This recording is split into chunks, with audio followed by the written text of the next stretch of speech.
The student said to the teacher, স্টুডেন্টটা টিচারকে বলেছিল, স্যার প্লিজ অ্যালাউ মি, মহাশয় অনুগ্রহ করে আমাকে অনুমোদন করুন, অ্যান আর্লি লিভ, তাড়াতাড়ি ছুটি।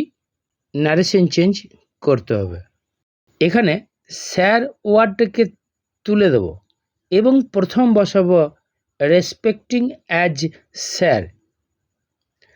তারপর সেড টুটা হয়ে যাবে রিকোয়েস্টেড, আর প্লিজটা উঠে ওখানে কানেকটিভ হিসাবে বসবে টু, মিটা হয়ে যাবে হিম। অ্যান্সার হচ্ছে রেসপেক্টিং অ্যাজ স্যার, স্যার হিসাবে সম্মানিত করিয়া the student requested the teacher, স্টুডেন্টটা টিচারকে অনুরোধ করেছিল to allow him an early leave, তাকে তাড়াতাড়ি ছুটি অনুমোদন করতে।